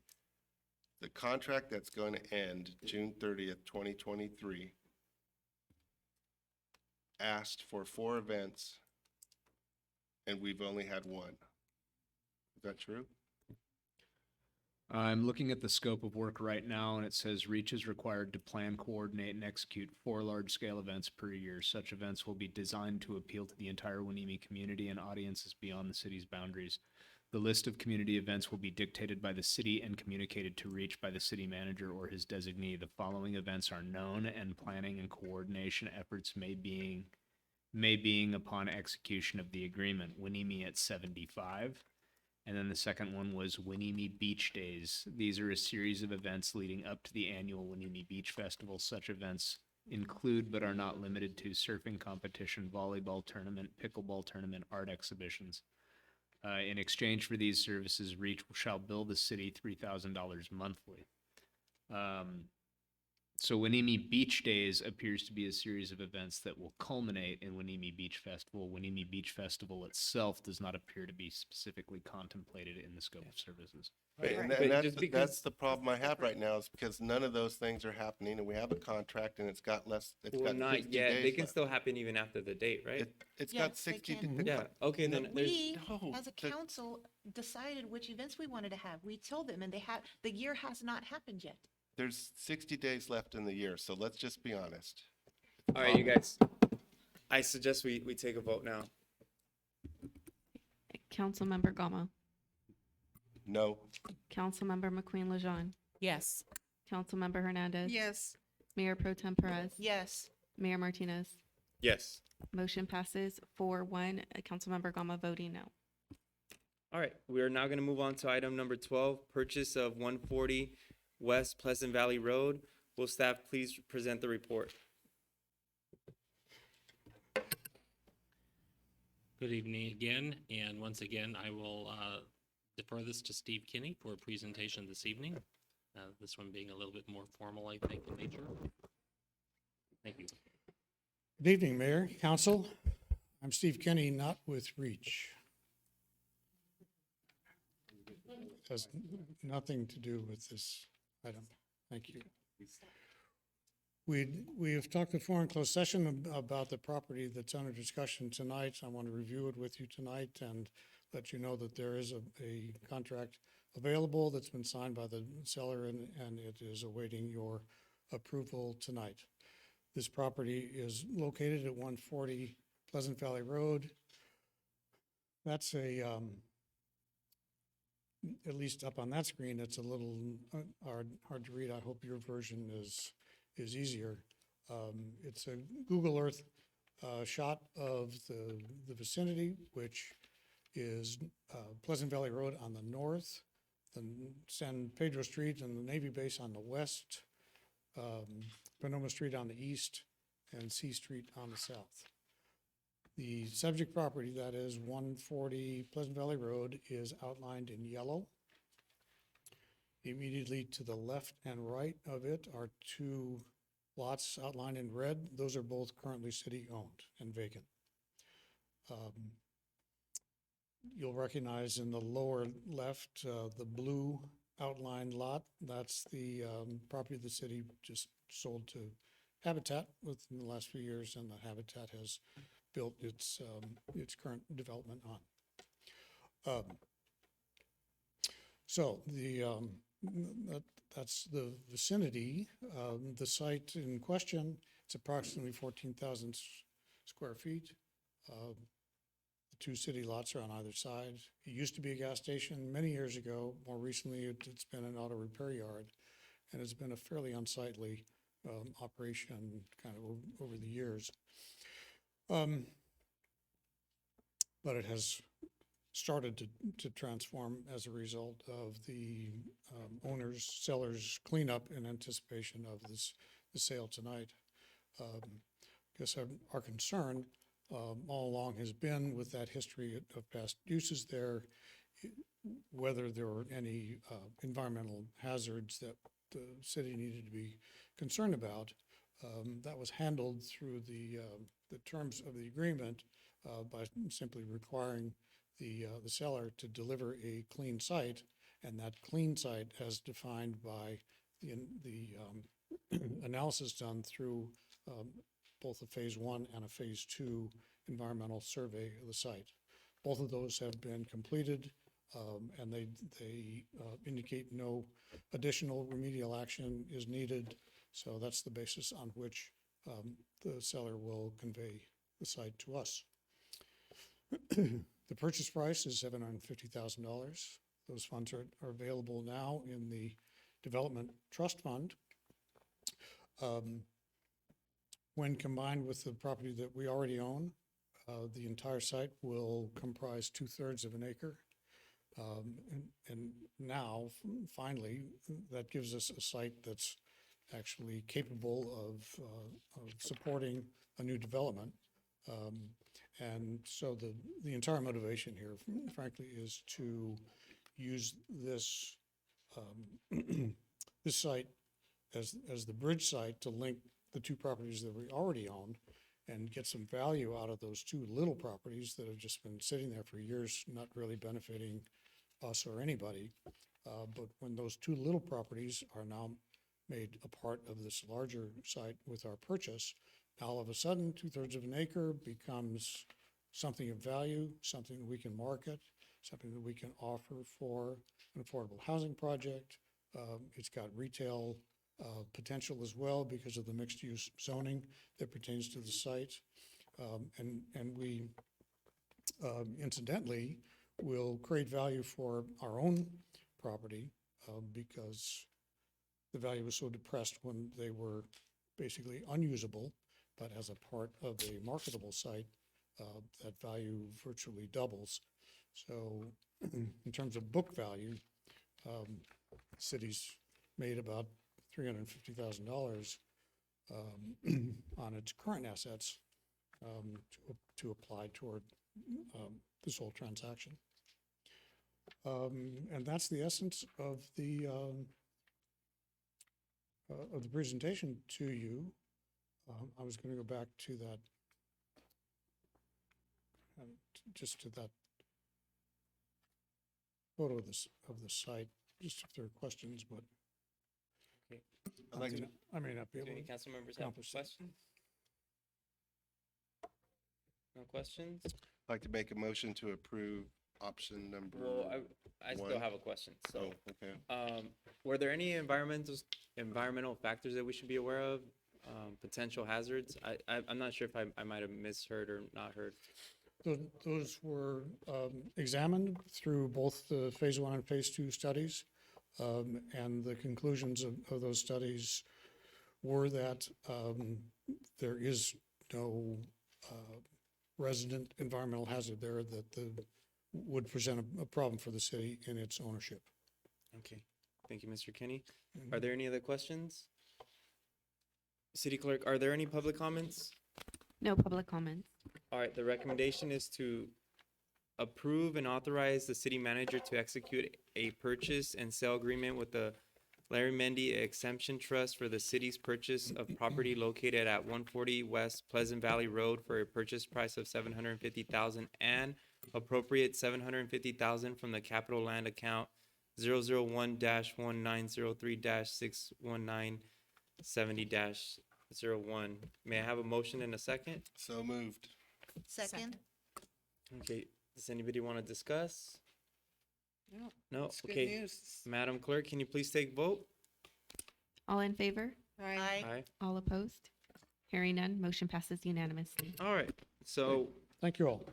thank you, Thank Mr. you. Kenny. We're pretty much at the tail end of today's event, our city council meetings. We're moving on to city manager comments and reports. Yes, thank you. Few items here from various departments to report out on. From the police department, we've had several staff members go to a variety of training from Post, Axon, which is like our camera system, as well as the CAPE, which is the California Association for Property and Evidence folks. In fact, our own Frank Montalongo is their new vice president, and he's also on their training conference committee. The police department's Explorer Post also recently raised over $5,200 for the Autism Society of Ventura County. for Autism Acceptance Month. So great job from our explorers doing that. As you are aware, we had recently for Arbor Day, had a tree planting, or a day before Arbor Day, I guess it would be. Thank you to Mayor Martinez and Councilmember McQueen Lejeune for coming to the event itself and helping us plant the new tree. It's a purple orchid tree just out front, and it replaces one of our sickly former Christmas trees, which was removed. And the purple orchid tree is out there as a kind of like a display for our upcoming new plant palette for the city through the Landscape Design Guideline Committee.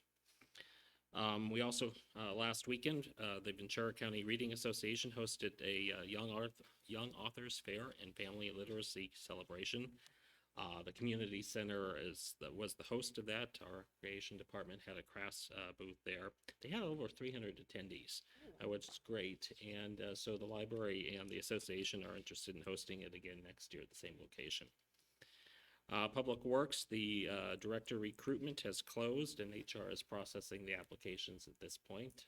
That will tail the city manager hiring a little bit, but is moving along finally.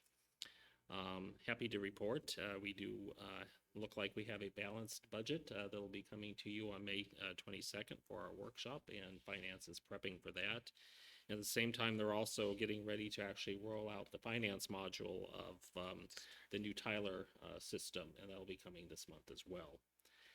And then finally, probably got punt to Georgiana on this one real quick, but our local school is going to be putting up their annual art display here shortly. And what day is that going to be?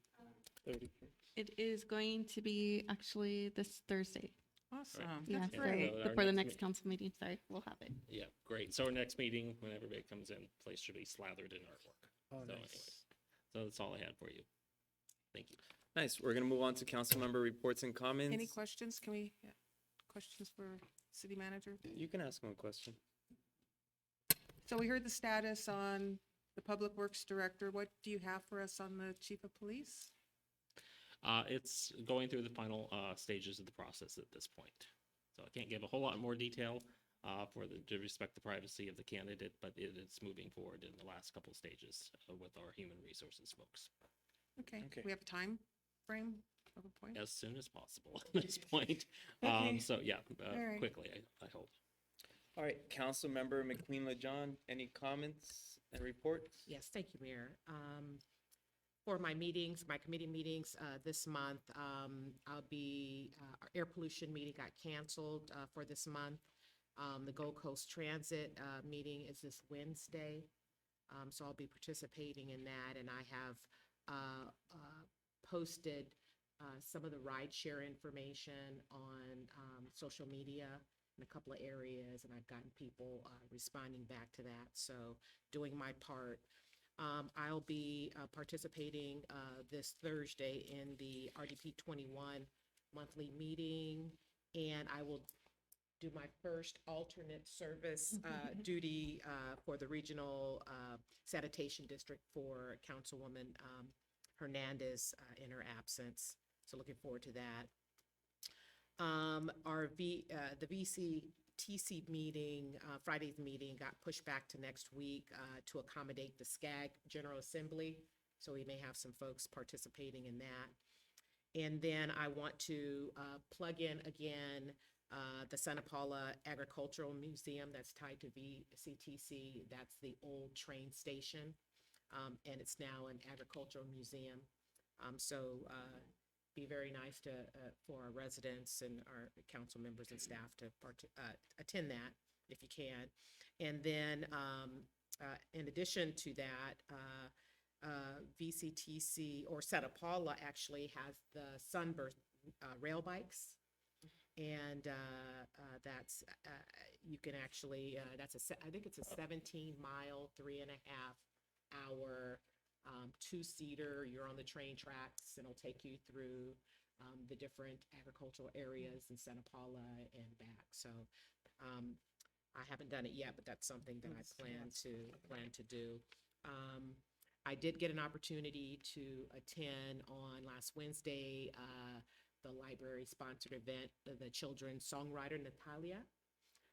the award-winning Latina musician. It was wonderful. I had a great time with the kids, lots of kids and parents there, and I think it was great for children and adults. So I really had a good time. And as the interim city manager mentioned, I participated with the mayor and some staff with the Arbor Day planting of the tree here at City Hall. And then just want to thank the mayor again for the planning for the Day of the Child Literature and Music event yesterday. It was really wonderful. Folks came out. Most of them stayed out in the cold, but it was really nice. So thank you for all that you did. Thank you. All right, Councilmember Gama. Yes, I too want to thank you for yesterday. I just had a wonderful time speaking about Wales. And I think that's an event that we should build on. The community, the involvement, the smiles, the children, the parents, everything about it was super good. The only thing, it was cold. And but that's something I really think we should expand on. So the city sent me up to view some public art up in San Luis Obispo and Pismo Beach. And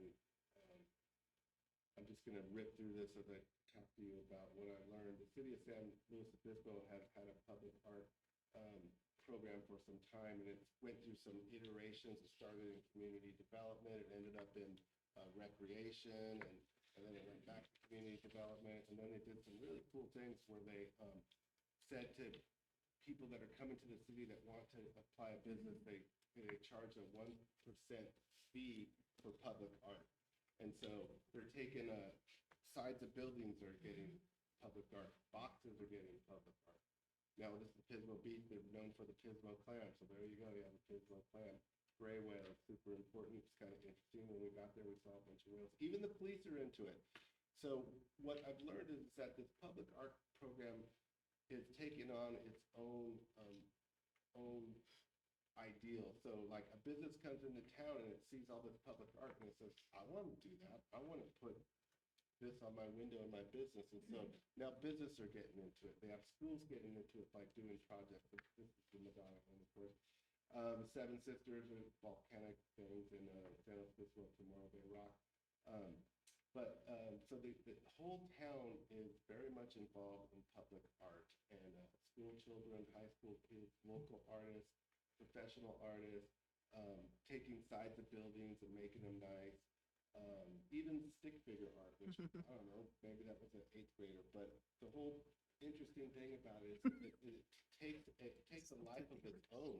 And the city had a little piece of property that was sitting there, and a group of artists got together and they said, let's do this. And they made a little park. It's just a little park, but they invested their own money.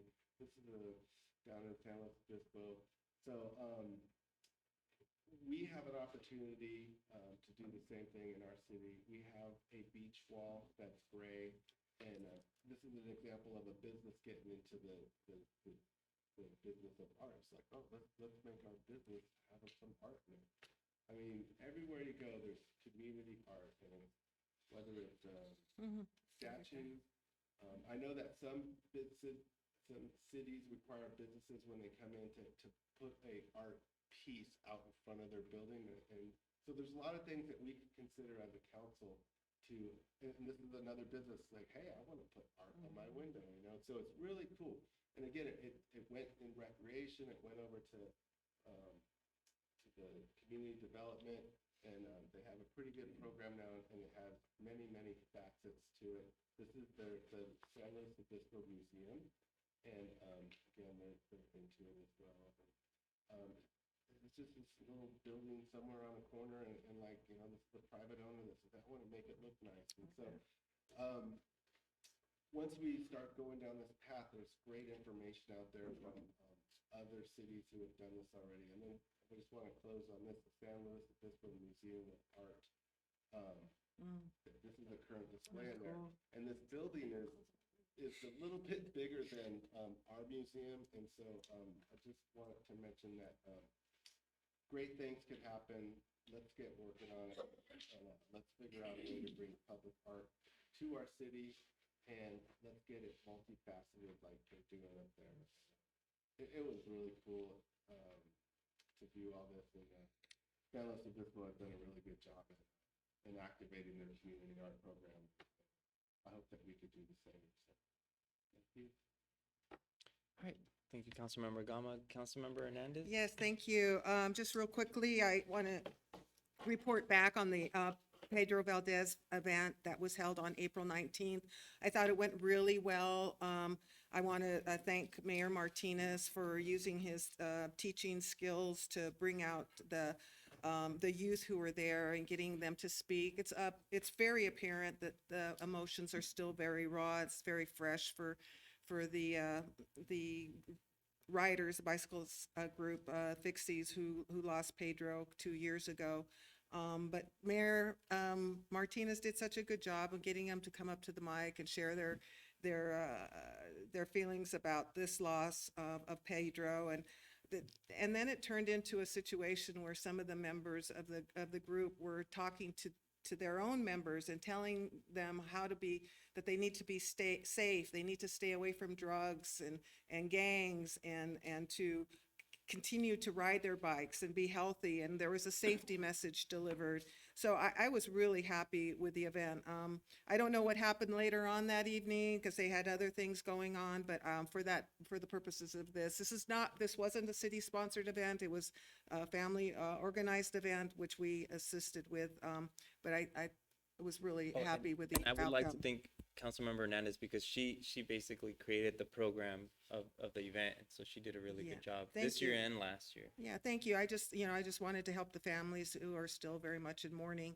I will be attending the SCAG General Assembly meeting this week in Palm Desert on Thursday and Friday. I hope to get out there tomorrow, Wednesday night, not tomorrow night, Wednesday night. RDP 21 on Thursday, beginning at, I think it's 7:30. We'll be hosting Mark Baylor from Beacon. He's the speaker for RDP 21 general meeting on Thursday. I want to thank Councilwoman Martha McQueen-Lejean for sitting in for me as an alternate at BRSD since I'll be in Palm Desert on Thursday. Want to remind everybody about the May 11th Sand Summit. And then I have a couple of projects that I want to start to socialize and eventually get council approval on. One is a graffiti project. There's been a lot of chatter about the graffiti throughout the city, and I know that the county is very slow in responding to our Go Wainimi requests. In fact, I'm a little concerned that when we submit a Go Wainimi request, I get a response that's saying the project has been closed because there's been a response or an action taken on it, when in fact the graffiti is still there.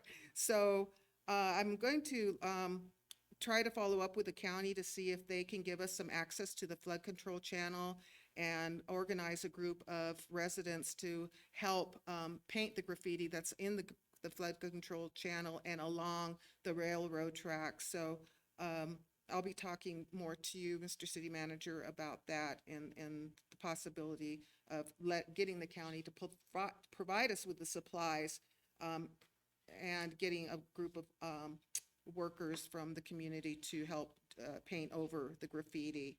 And it's kind of an Earth Day project. They say Earth Day is every day, so I know it was this month, but I had another event, so I couldn't get out and do anything on the 22nd.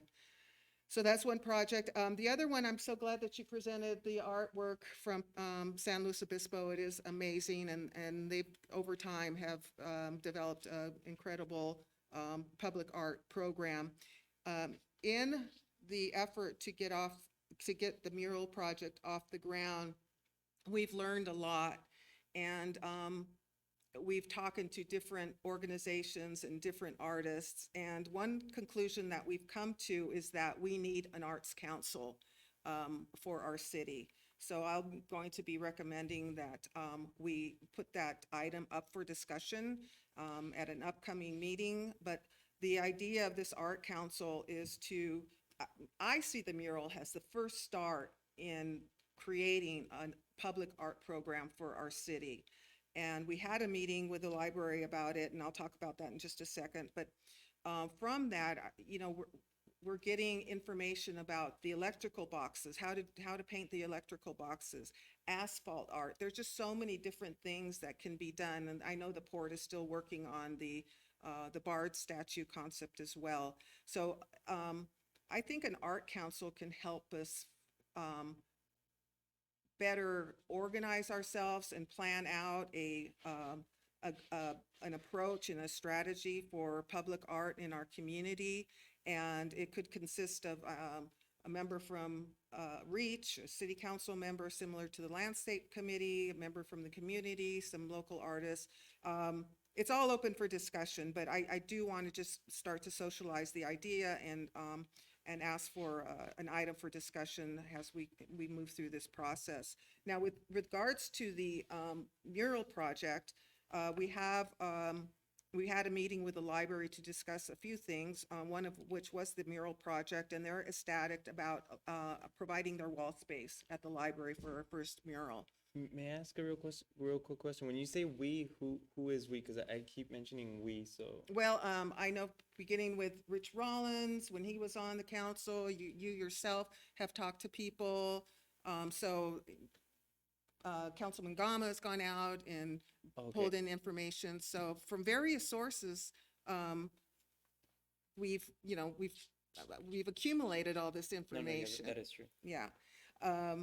So the library is very receptive to the location. We've had some preliminary, Tony and I had preliminary talks with the Oxnard Performing Arts Center to possibly serve as a project manager for doing the mural project. So they're going to be getting some information back to us on what they can possibly do. But it is a process, and it's not as easy as you would think to say, oh, I want a mural on this wall. Let's determine what the image is going to be, and then let's get it done. There's a lot of logistics and steps to go through, and then a lot of different opinions too, from the artists and from people who have weighed in about what the subject matter is going to be. So I think that's why we need an art council to help navigate the process when it comes to the public art program. One of the other items I discussed at the library was the Murray Rosenbluth tree, and they would be very honored in planting the Murray Rosenbluth tree at the library rather than in front of City Hall. So I spoke to our city manager about it, and he said there was nothing that in our policy that requires us to plant the tree in front of City Hall, and I think the families agreed to pay for it, and so the plans, I believe, are to move forward with planting of the Murray Rosenbluth tree at the library, since they have also agreed to continue to fund the Homework Center, is my understanding, with funding from his estate. And then we also talked about a library grant that may become available. We still are looking at specifics from that, which would help make some improvements to the building, bring it into ADA compliance, fix the parking lot. And so that's another project that I'm working on along with Tony and the library. I think that's all I have. Just want to remind people that May 11th is the SAND Summit. And if you haven't received an invitation, let Councilman Gama or I know. Maybe Georgiana can get it out to everybody, as she's been able to do so well recently, which we really appreciate. So with that, I think that's all I have.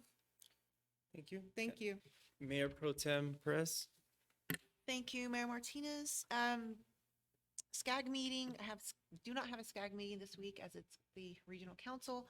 I have an Association of Water Agency board meeting coming up that I was just newly elected that position thanks to people because I was not there, but that's okay. The Peace Officer Memorial ceremony is coming up May 18th at the Government Center. And I have an EDC board meeting this month. This is Mental Health Awareness Month, and the First Responders Initiative has just started. We have T-shirts being made for all the agencies around Ventura County to start fundraising for NAMI Ventura County. No date. Whatever happened to the date for the NAMI Walk? Was that ever looked at? I have not heard back from her at this point, so I'm still waiting for information coming. Got it. Okay, so to figure out the original date for NAMI Walk would happen to be fall on the same day as the Strawberry Festival. They thought that would be a bad idea to have a competing event, so they were looking at other dates. So each agency will soon have T-shirts to sell for fundraising, and that's it for me this month. Thank you. Okay, I guess the only thing I really want to report is that I went out to Santa Barbara 2 Saturdays ago to go meet with the sister cities. They had they were voting on an art contest, and I had an opportunity to talk to Gail and tell him where we were at. He directed me to come to council and set up another meeting, not a meeting, an item, where we would discuss on how to direct the staff to get the Sister City Committee going, because he said it's important for us to have a line item in the budget for the Sister City, especially because Puerto Vallarta, they're coming to Santa Barbara for their sister city, but they would like to come out over here too, even just for a day. And if we're gonna be taking them out for lunch or dinner, I mean, we would have to pay for it.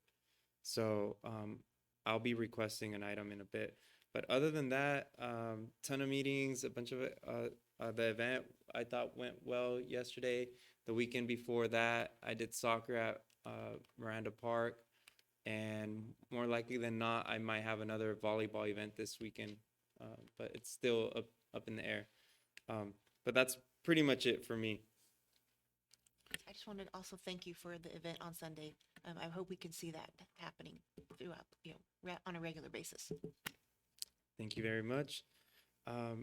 Let's move on to requests for future agenda items. I'd like to remind council members that all requested items will require a motion, a second, and majority vote per adopted council policies. Does anyone have a request for future agenda items? Councilmember Hernandez? Yes, I'd like to have a future agenda item to discuss the establishment of an arts council and a public art program. I'll second that. That's actually one of the things I was gonna ask for anyways, so. All in favor? Aye. Aye. All opposed? Hearing none, motion passes unanimously. Okay. Anyone else? I do. Some time ago, Chief Salinas had requested approval to have some of our electrical boxes painted by local artists. And I wanted to find out, does that need an agenda item, an update, or what happened with that? So at this point, Councilmember Hernandez is looking at us. That's going to be potentially covered under this new Arts Commission project list. When we met with the folks from Oxnard the other day, she actually mentioned wrapping them instead of painting them because they can be more creative that way. And also, I guess they wear better and can be more interchangeable. But that is, again, a discussion item that is continuing. Okay, thank you. That's all. Yeah, I just wanted to add, I'm in touch with somebody from Silver Strand who knows the whole process, and she's gonna walk us through how to get it done, so. But again, yeah, kind of falls on the list of, under the Arts Council, we hope. Requests for future agenda? No? All right, so my first request is, and I hope we can have it next council meeting, because I think this meeting, that they're coming in July, early July, so it's right around the corner. Can we have a agenda item for us to discuss a little bit more on the sister city and what are the next steps to implement that committee?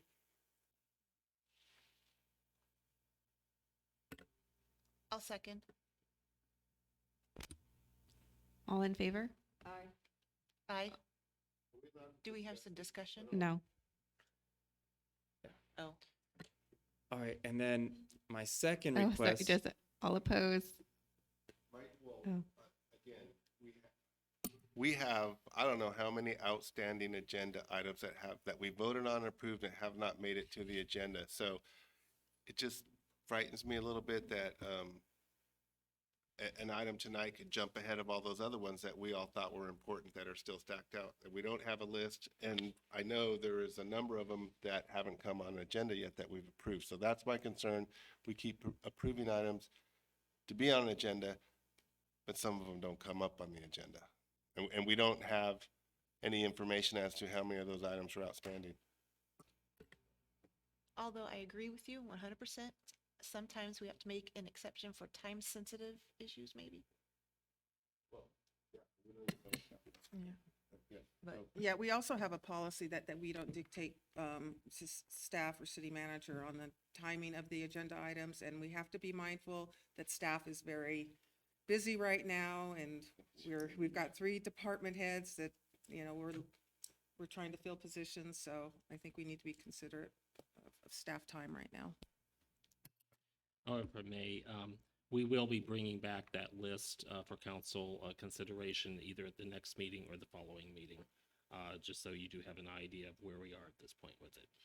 Yeah, because, you know, I'm in favor of having a discussion about how we go about public art, but it seems like the train has already left the station because that discussions are going about a commission and it hasn't even come to council. And so I'm just feel like sometimes we're not doing things in the right order. Okay, well, let's move on. Okay. I still want to ask for one more. I just want to make sure that nobody is opposed to that. Or is there a no? Yes, okay. So all in favor, motion passes unanimously. Okay. I was really happy to hear that a lot of people enjoyed the event yesterday at the beach. However, I know it could be planned better and maybe work together with the city a little bit more. Most people I don't think knew, but I did the marketing. I went around passing out flyers. I designed the flyers, the program. I was the one calling all the people and making sure everything was going to go well. But I would love to do another, if the council allows me, I would love to do another event this summer. The only thing is this time I would want to have a special use permit so that maybe it can be planned out a little bit better. And then maybe even have some city staff help or the police explorers. I'm not sure that can be discussed later. So I'm asking for an agendized item where we would talk about possibly giving me a special use permit to do another event this summer. I would do it. No, I'm not asking to get it approved. I'm just asking You're asking for to be put on the agenda and so that I can tell you guys my plan and my ideas for this next event. I wouldn't tie the special use permit to it because it might not need a special use permit. What you need is council approval. So, So but I will second an agenda item to discuss future events. Kevin, that's something to say.